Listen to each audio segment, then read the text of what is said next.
여러분 반갑습니다. 반도체 오빠 천마쌤입니다. 오늘도 멋진 하루 시작하시기 바랍니다. 날은 좀 후덥지근하고 습하더라도 여러분 또 기분 좋게 하루를 시작하십시오. 시원하게 샤워하고 시작하면 좋을 것 같습니다. 제가 어느 글을 보다 보니까 나름대로 좀 뭔가 와닿는 게 있더라고요. 나를 약간 초라하게 만드는 사람들이 있던데, 그런 사람을 만나지 말라는 그런 이야기가 있다라는 거죠. 나를 초라하게 만드는 사람은 만나지 마라. 여러분들 만난 적 있는지 모르겠어요.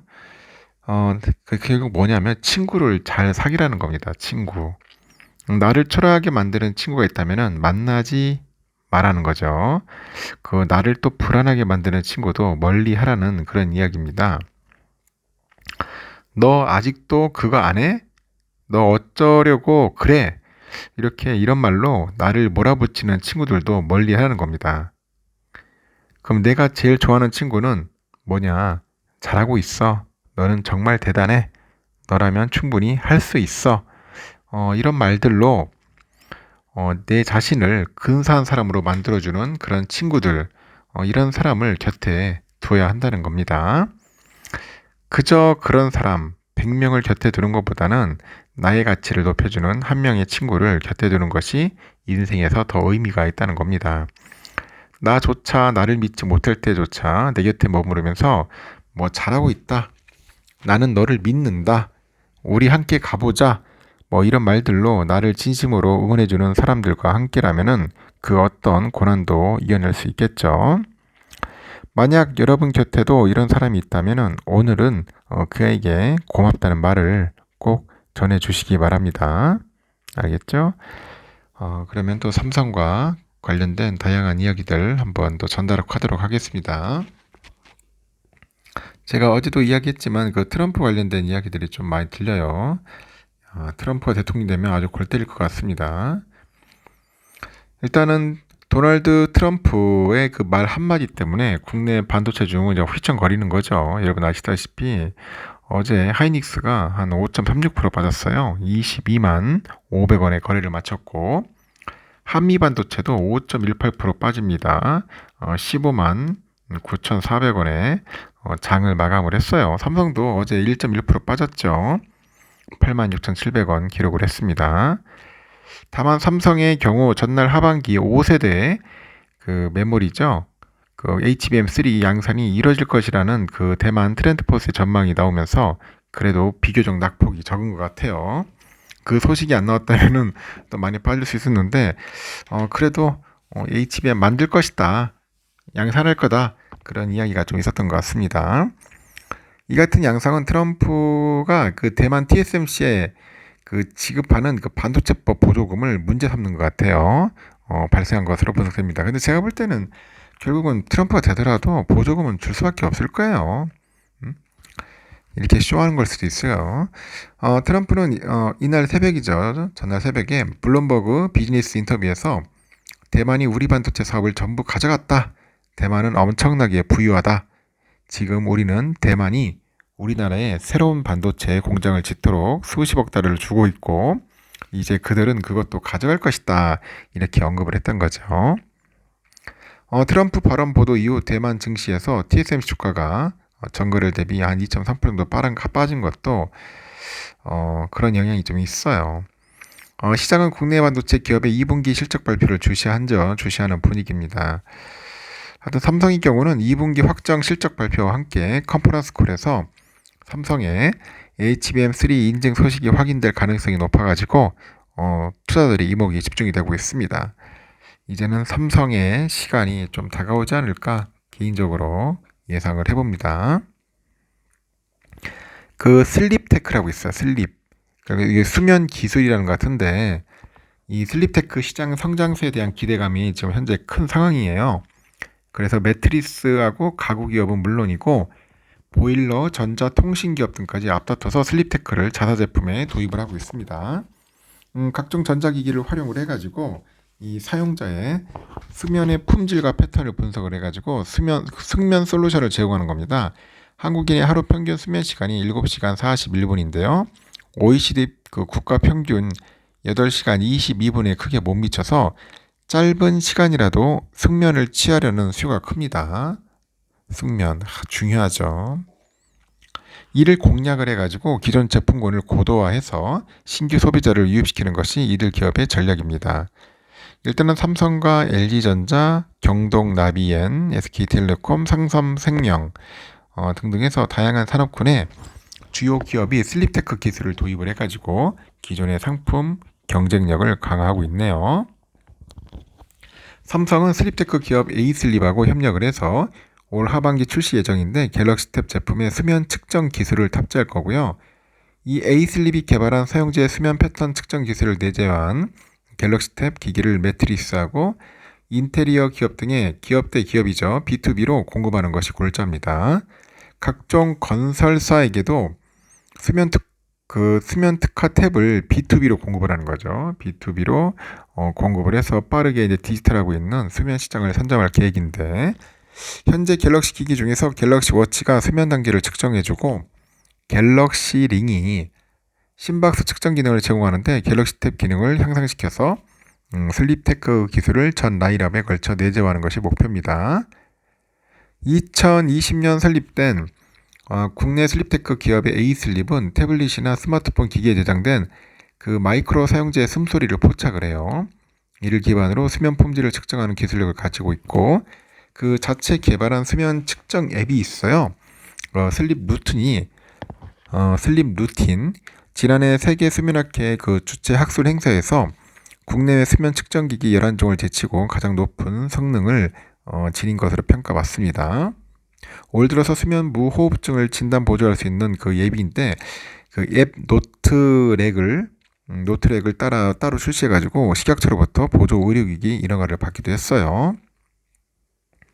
이렇게 국내외 각종 기업은 이러한 기술력을 자사 상품에 연동해가지고 수면 건강 시장을 공략하는 움직임을 보이고 있는데, 독일의 프리미엄이죠. 매트리스 기업인데 그 엠마 슬립이라고 있는데 자체 앱에다 에이슬립 솔루션을 접목을 해가지고 사용자의 수면 패턴을 정밀 진단할 계획이라고 하네요. 진단 결과를 토대로 사내에 구축한 수면 코칭 그룹이 소비자들한테 적합한 매트리스나 침구를 추천해 줍니다. 국내 경동나비엔의 경우 이미 보유한 온도 제어 솔루션을 활용을 해서 소비자 수면 단계에 따라 가지고 자동 온도 그 조절 서비스를 제공해서 기획할 것으로 좀 알려져 있습니다. 이외에도 LG전자도 지난해 슬립테크를 활용해서 열대야 꿀잠 온도, 이 꿀잠 온도라는 에어컨 전용 앱을 출시했네요.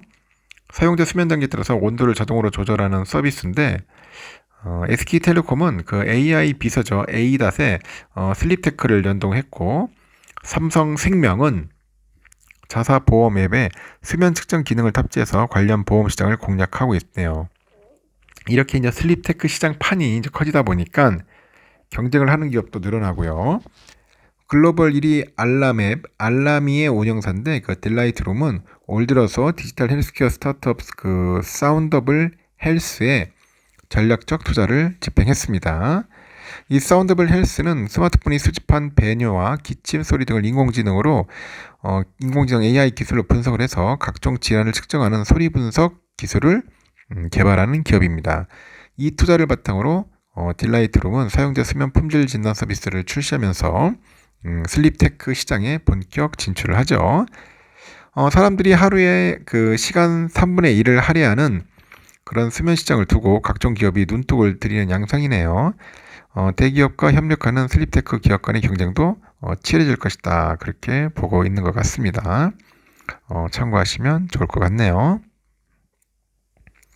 또 삼성이요, 그 자체 개발한 이동형 로봇용 안전 소프트웨어 프레임워크가 국제 인증기관 DNB로부터 국제 규격 IEC 61508과 ISO 13849 인증을 동시에 획득했다고 합니다. 그 IEC 61508은 IEC 국제 전기 기술 위원회인데 이곳에서 제정한 국제 표준이에요. 그래서 SIL에 따른 설계와 개발, 검증, 유지보수 전 과정에서 안정성을 보장하기 위한 요구사항을 포함하고 있고, ISO 13849는 ISO에서 이 기계류죠. 이 기계류의 안전 부품에 대한 안전 요구사항을 정의한 국제 표준입니다.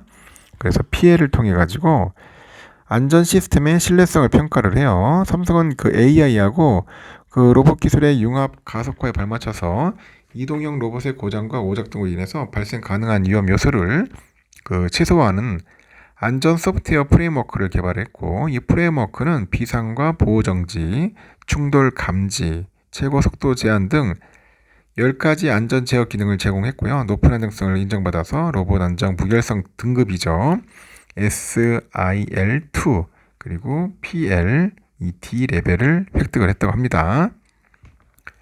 삼성이 인증받은 소프트웨어 프레임워크는 기존의 로봇과 달리 안전 기능을 위해서 별도의 하드웨어 제어가 없이도 이 로봇 제어랑 안전 기능의 통합 관리가 가능을 해요. 이 로봇의 장애 진단하고 회피 능력을 향상시킵니다. 국제 규격 인증 취득으로 삼성의 로봇 소프트웨어 프레임워크가 탑재된 그 플랫폼에 대해서 안정성과 신뢰성을 확보했음을 입증했다고 하네요. 로봇 기술 발전에 기여할 수 있도록 지속적으로 노력하겠다고 하니까 앞으로 좀 기대가 되는 것 같습니다. 지금 스마트폰 관련된 이야기들이 좀 있는 것 같은데요. 그 2분기 스마트폰 시장이 성장세를 유지하고 있는데 삼성이 출하량 기준 1등을 지킨 것으로 분석이 되고 있고, AI 기술을 응용한 서비스가 각광을 받고 있잖아요. 거기에 힘입어서 프리미엄 스마트폰의 판매량이 늘었습니다.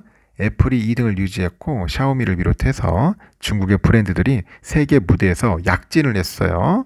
시장조사 업체에 따르니까 2분기 스마트폰 판매량이 지난해 같은 기간 대비 최소 6% 성장한 것 같습니다.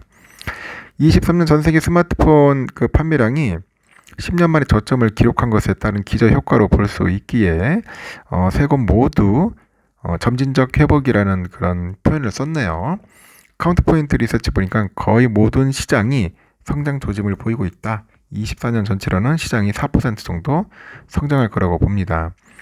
신흥 시장의 그 거시경제 회복과 소비심리 개선 등의 성장 요인으로 꼽히는데, 그렇지만 업체들이 22년 말부터 시장의 주목을 받아온 생성형 AI 기술을 올해부터 이 스마트폰에 적용하면서 기기 자체로 움직일 수 있는 온 디바이스 AI 스마트폰이 주목받은 것도 판매량 회복에 도움이 되는 거죠. IDC는 온 디바이스 AI 스마트폰의 비중이 올해 전체 출하량의 19%를 차지할 거로 보는 겁니다. 브랜드별 판매량 순위는 삼성이 선두를 유지했고, 카운트포인트 리서치 보니까 삼성이 출하량 점유율 20% 차지했네요. 애플은 중국 시장 판매 부진 여파로 16%에 머물렀고, 삼성 갤럭시 S24 시리즈랑 갤럭시 AI를 앞세워서 모바일 AI를 이끈 것이 성과로 연결됩니다. 애플은 올해 하반기에서 애플 인텔리전스를 선보이네요.